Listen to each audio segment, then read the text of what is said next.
Welcome. Thank you so much for coming along. Hiya. Hi everyone, nice to be here. Yeah. Nice to have So, you. yeah, Dr. Sharandeep is an NHS doctor in Glasgow, specialising in ICU and anaesthesia. And in March 2020, he co-founded the Sikh Foodbank project with Charandeep. And you know what comes across to me? I just need to say one thing first of all. I spoke to Galab Singh yesterday. Ian, you may be aware of Galab Yes. in Edinburgh, Yes. the Sikh Gurdwara in Edinburgh. And what really comes across to me is how young these people are, doing so much amazing work. And Glab, I've known for a good couple of years. And do you know what I love about the way his whole outlook is so positive? I'll say to him, I'll say, you know, you're doing great work. And you know, the first thing he just says, he says, no, it's a great man upstairs. It just rolls off the tongue. And you know how humble he is. And I think that just, I wanted to give a shout out to Galab. I hope he's listening at some point. If not, Sharandeep, you can tell him I said that. Absolutely will do. I was also planning to give a shout out to the great community in Edinburgh, not just the Sikh community, but the wonderful faith communities across Edinburgh doing some amazing things. So I concur with you on that point. Just very quickly, I mean, you're a doctor. I mean, right now, how critical is that? How busy you are, and yet you have found time to co-found co-organize so coordinate an organization, food bank project. I'm just interested to know what was that moment when you decided, you know, there is a need here. What was that kind of light bulb moment? How did that all come about? First of all, can I just apologise for keeping you guys waiting? I didn't mean to induce a little bit of panic in you, wondering how you're going to fill your today's interview slot. Of course, I was, as you've rightly pointed out, extremely busy with both my professional work and also the ongoing food bank work, which just takes you down to the wire, even if you have appointments and deadlines. So on your question there about the founding of the food bank, this was something that really became apparent to us very early on. With my work in the NHS, we had been keeping a very, very close eye on how the coronavirus pandemic was evolving globally, and internal preparations within my local hospital, particularly within the intensive care environment, had started a good few weeks before the rest of the country and generally the government had started to make the general population, you know, think about things like a lockdown. So with this kind of internal insight, I had this, you know, early insight into the fact that this was going to be a major population-wide pandemic and it was going to cause a lot of knock-on effects. Once we had kind of given mid to late March was when I think the Scottish and UK governments had started to, you know, make real plans about lockdowns and social distancing, etc. And it was actually just maybe as many great ideas are, it came about on one Saturday afternoon on a day off with me and my brother sitting in our dining room sofas. It happened to be quite a sunny day that Saturday, and we were just musing about how some of the potential difficulties could be coming about in our community. I had also started to get some messages in from some of my other volunteer colleagues in Glasgow who were concerned about how the Gurdwaras were going to be operating during the coronavirus lockdown. As you know, many faith buildings have had to be shut, mass gatherings have been limited, and all Gurdwaras are a source of food and shelter for many, many communities, not just Sikh community.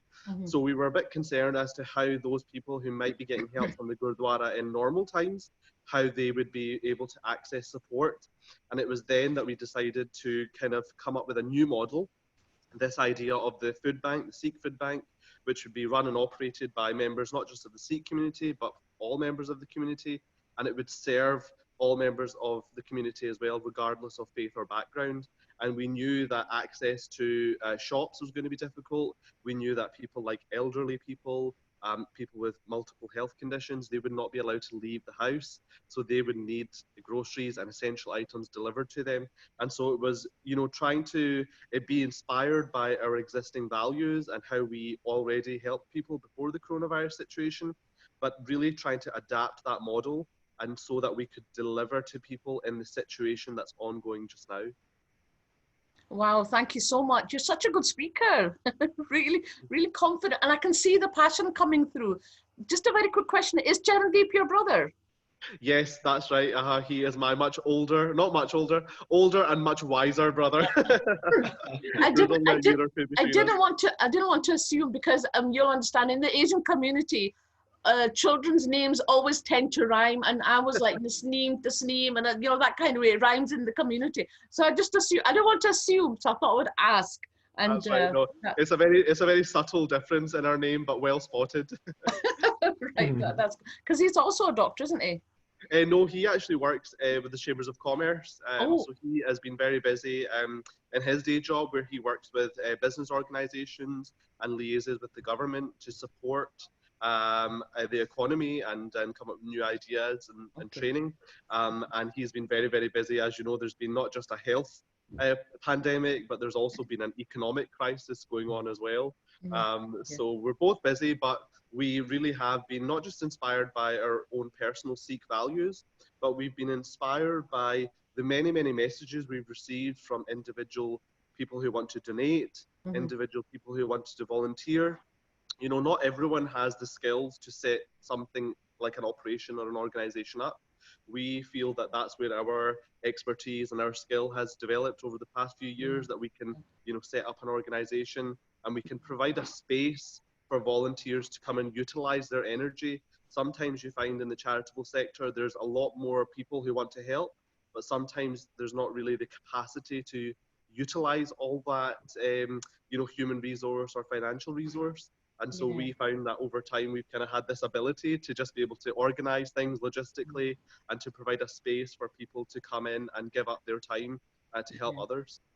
Can I just ask? I mean, obviously, this is your brain, your project that you've set up and um, relies totally on volunteers. So on a day to day, what actually happens? Do you go to Tesco's? You get the food? I mean, how does that all work out? And what kind of impact does that have on the communities? And I know that your faith drives you because you mentioned that earlier on that it's a faith.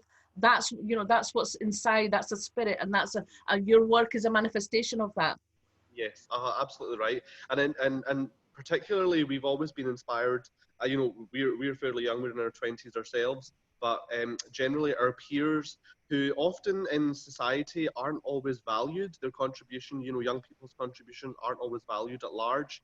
And we've always found that actually young people have so much potential, so many ideas, so much creativity that they can use to, if assisted, can be put to really good use. And so we've always been very much inspired by the capacity for young people to achieve great things. And we've always loved to kind of be part of that journey. Mhm. So on a day-to-day basis, what we're doing is we've got a very big team. We've got about 30 to 40 volunteers who throughout Wow. the week are contributing in different ways. It really is, from the beginnings when we came up with the idea of the Sikh Foodbank, we knew that this was going to be mainly a logistical challenge, being able to, procure the items that were needed, be able to raise the donations and funds, be able to, have the volunteers coming into the centre to pack things, then being able to find the people that need help as well, in a way that they can engage with our service, whether it's over the phone, whether it's through email, whether it's through social media, making sure that we had all of those platforms available for people to contact us for help. And so that was what we kind of early on knew, that we had to get all the elements right. Particularly in this day and age where we also have the extra health and safety, the social distancing rules, maintaining all of that as well. Mhm. And so when we are on a week-to-week basis, we have different teams who go out to different shops and cash and carries uh, to procure all of the groceries and items that are needed for that week. Mhm. We have this rolling spreadsheet which is maintained, so we know exactly how much inventory we have on a day-to-day basis, so we know what's going in and what's going out. Mhm. We kind of, took some inspiration from the likes of the big Amazon warehouses and things, who have managed to really, really refine their logistics. We took some inspiration from them using the technology to make sure that we didn't have too much of one thing and not enough of another. Yeah. Okay. Our That main sounds. operations, yeah. Sorry, on you I go. was just going to say, and I know you're a very busy guy. It's going to get away from here and going on to your work at the hospital. And just one last question I'd love to ask is, thinking about maybe one or two case studies. how, if you could maybe give us an example of how that's affected maybe the Uncle G, the Auntie G, somebody who's really benefited. Last question, I promise, and I know you're very, very busy, so I appreciate. No problem at all. No problem at all. So yeah, a couple of case studies. I mean, there's been so many inspiring stories that we've heard from the people that have needed our help. Even though we've been involved in the community service for many, many years, through this volunteering, our eyes have been opened to the level of background poverty that did exist even before the coronavirus pandemic. There were many, many people who were really struggling, living week to week, not knowing, if they'd have enough, food to feed their families, not knowing if they'd have enough money to feed their bills. And so it's really opened our eyes to how society at large has maybe ignored so much of that population.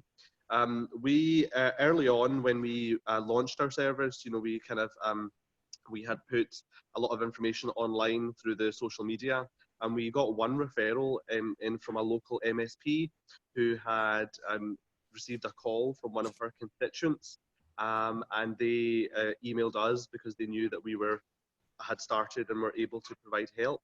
And the story was this elderly Chinese lady. She was in her 60s or 70s, had lived here for many, many years, had retired, and her husband had recently passed away. And unfortunately, the email that we got from the MSP had said that this lady needed help with a food parcel.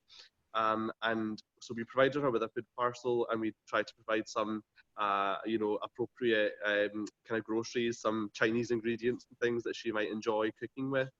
And we got a message back from them to say that she was so, so grateful, and that before that we had delivered her food parcel for about a week, she had been just eating tea and had been having lettuce soup, had just been boiling lettuce and having that as her main meals.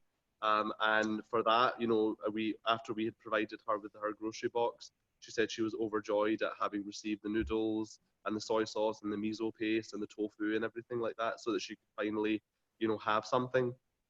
The second case study, which really, impacted on me and wasn't something that we were very apparent of would be a problem, was the families with young children. Many, young children are eligible for the free school meals. And so they might be getting breakfast and lunch provided at their schools, which is a great source of help for those families who might not be able to provide those meals. And obviously with all the schools being shut down and all the kids being at home, suddenly there's a lot more mouths to feed for these parents. Their budget has to stretch for extra meals that they have to provide for them. And we got a message from a mother and daughter. Her daughter was kind of maybe 6 or 7 years old. And once we provided her with her food box, she said to us that this was, she was very grateful because this was the first night, in many, many weeks that she knew that she would not be having to send her child to bed hungry.